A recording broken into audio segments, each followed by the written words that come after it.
Good evening. I'm Emilie with your nightly news at 9. Tonight, our team has an incredible story for you. It's hard to believe that nearly 20 years ago today, the nation of the United States was overthrown by the Republic of Gilead. Very little has come out from this country. All we know is that women have been stripped from their rights. That's why tonight we have a very unique story for you. We are going to get a look into the lives of these people. It's hard to imagine what goes on in there, but tonight, the secrets will be revealed. Rachel has the story. It's hard to imagine that nearly 20 years ago this week, the nation formerly known as America was overthrown. Many of us probably remember that dreadful spring day when women were unable to use their bank cards and they were fired from their jobs. After this, many Americans tried fleeing over the Canadian borders to find refuge, but sadly, there was very little we could do for them. In the following weeks, riots occurred in the streets, and complete and utter chaos ensued as families were torn apart. It was at this point that they informed us that there was no longer an America, and instead we should start calling it the Republic of Gilead. After that, social media connections were shut off, and us Canadians were left in the dark. But today, after nearly 20 years, there is light. Our team has the answers of your questions as we take a look into an intriguing family in the Republic of Gilead.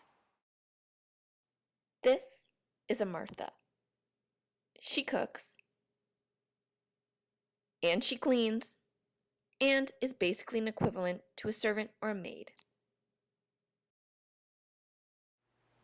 Life isn't that bad here. I loved cooking and cleaning before, and I love cooking and cleaning now. Women in this country are normally classified as a Martha, a commander's wife, or a handmaid. The Republic did not tell us what happens to women who choose not to be one of these. Yes, I know that I am unable to live my own life, but I just view this as a job.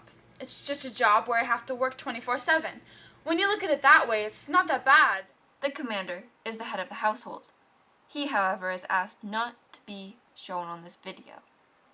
His wife, though, has agreed to be filmed. Commanders' wives are, from what we were told, the highest-ranking women in the country. It's not the husbands you have to look out for, it's the wives. Life is fine. I do sometimes reminisce on my past life, but I am so lucky to be the commander's wife. All we are required to do is tend to our gardens and knit scarves for the angels. This really is the life. Because there's snow on the ground, she spends most of her days inside. She protests that life is good and eventful, even though she has nothing to do but sit down all day. Women here are infertile, which is a huge reason why the laws are the way they are. You don't even get to pick your own husband, and I don't even get to have my own kids. But, of course, I am grateful for all that the Republic gives us. God has really blessed us. As Serena said, she is unable to have kids of her own. Then who is supposed to provide them for her? Women that are lucky enough to be fertile have one job, and that is to reproduce. Handmaids are what they go by. These women are supposed to reproduce, or else. It is my duty. People don't believe me when I say that it isn't my choice. I mean, why would I want to be stripped away from my own family to give another family my child that I can't even keep? The handmaids are not allowed to show their hair, and they have to wear a veil when they go outside. We are only allowed to leave the house when we go out to get food, and when we go out, we have to have a partner. It's like they don't trust us to go out alone. Handmaids are even forced to change their names. I used to have my own name, but now, because the commander's name is Fred, I am required to call myself of Fred. This isn't what I want. It isn't fair. Handmaids aren't allowed to have friends or speak much to others. This is why the handmaid side of the story is hard to come across. But what happened next was unbelievable. Do you think we want to live this way? Do you think that we like living under the Republic of Gilead?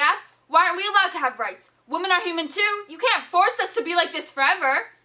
Please stop. No, I will not. Calm down, Fred. Luke! You need to control yourself. Luke, if you made it to Canada, I know you can hear this. Okay, stop filming. No, Luke, I love you. I need you. I said stop filming. I will never forget you.